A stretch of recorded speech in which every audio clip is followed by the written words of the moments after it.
everybody, it's Aiden here once again, and welcome back to the channel, as it's time to put on the smooth jazz, light up your cigarette brand of choice, and run the benchmarking software of chat in another, albeit slightly different episode of Pressing Issues.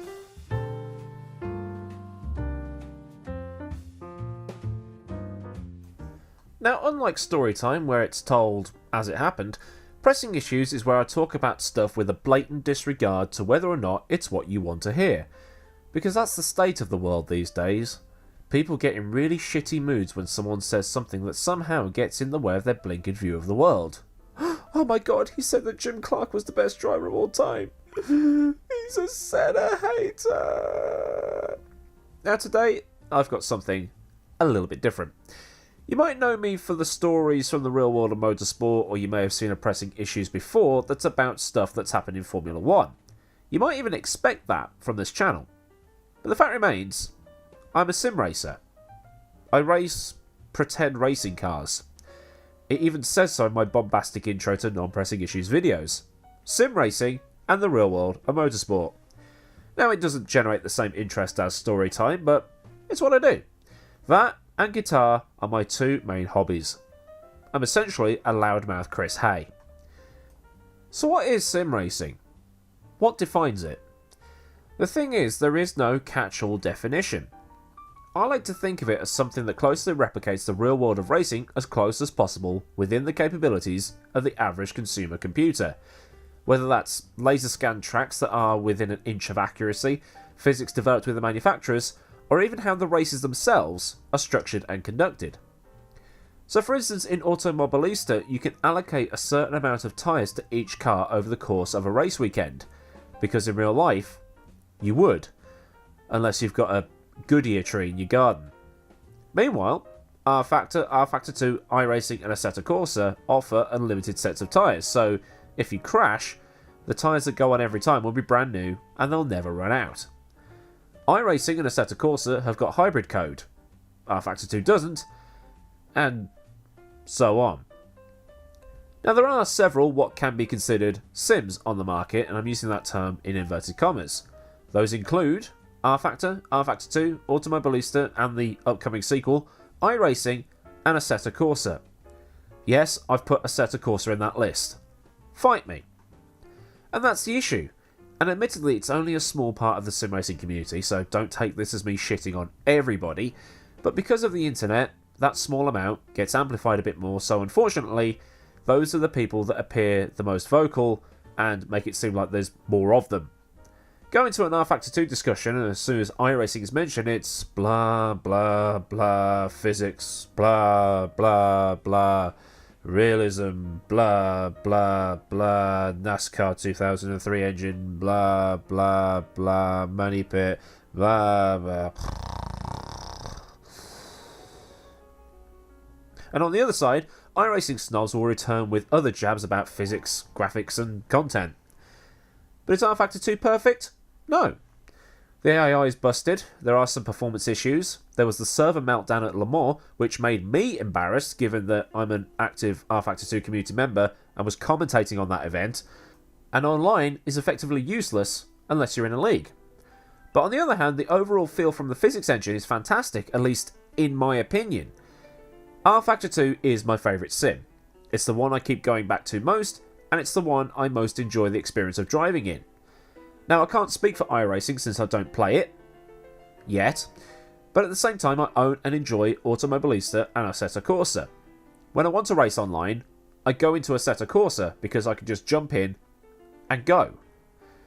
But the fact of the matter is, each sim does something that the others can't. iRacing has, from what I've seen, a fantastic online model. It's World of Warcraft with engines, an MMORPG with GT3s. I'd love to get involved, but right now the bank account says that that's probably not a good idea. Plus, there's the time to practice and get setups done and all that other stuff. I barely have enough time to do this as it is. And R-Factor 2 has got its own online competition thing coming soon, and when it does drop, I would like to start an Aidan Millward YouTube community racing league thing. Yeah, purely for shits and giggles, with fun being the priority. R-Factor 2 has dynamic weather and the railroad system that mimics the rubber being laid down over the course of a race weekend. There's a plugin that will download the local weather for you, so if you do a race on the same day as a Formula 1 race, you'll get the exact conditions. Just like it used to in Flight Simulator. All well and good, but I would like to just jump in and race against other people. I've got YouTube friends that do all their content in Assetto Corsa. I've got YouTube friends that will do content in Project Cars 2 from time to time. So what?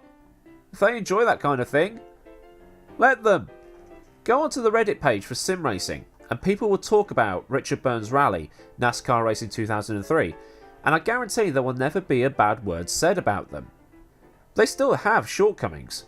Richard Burns' Rally is 15 years old and NASCAR 2003 older still, and have their limitations even when modded to the tits. They still offer a racing experience.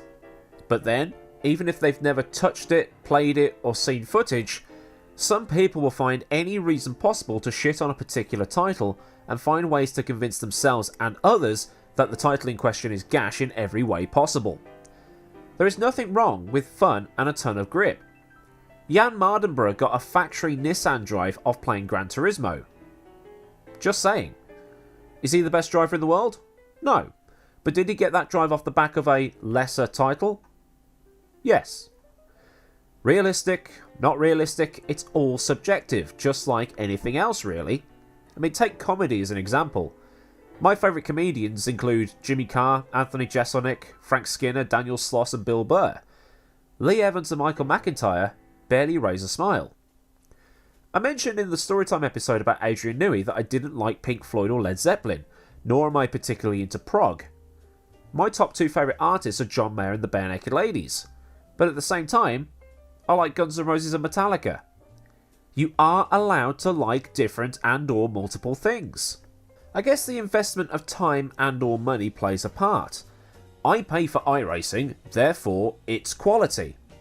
Like I said, I don't know, I don't play it, but there has to be some sort of placebo thing going on here. Actually, Placebo, good band. Anyway, some people take that far too seriously. Okay, you progress like you would in any other role-playing game, but don't treat it like it's an actual racing career.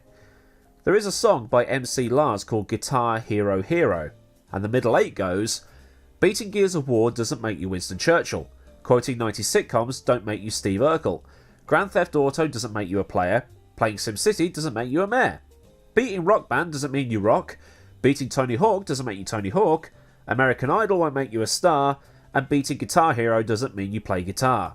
And then Paul Gilbert rips into this guitar solo. Actually, Mr. Big, another good band as it so happens. So to add a line to that, playing iRacing and R-Factor 2 doesn't make you Michael Schumacher. It's just a game. Well, a sim. Okay, admittedly, some people like Jan Mardenborough, Rudy Van Buren and so on have become legitimate racing drivers based on what they've done in Sims.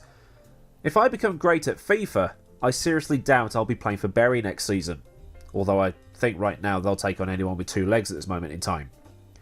My point is there really any need to take all of this so seriously and get so territorial? I just want to have fun, that's all, and I think a lot of us are here to have fun. It's not as if we've bought an actual Ford GT40 or an actual Formula Renault car, and if you get taken out, shit happens just like in real racing. Look at Kimi Räikkönen last weekend. So what if Sim X isn't as realistic as Sim Z, or that the cars in X are harder to drive and therefore better? Just because something is hard to drive doesn't mean it's better, nor does it mean if it's harder to drive, it's not realistic. I'm here to race, not get bogged down in the specifics of issues that sometimes aren't even an issue.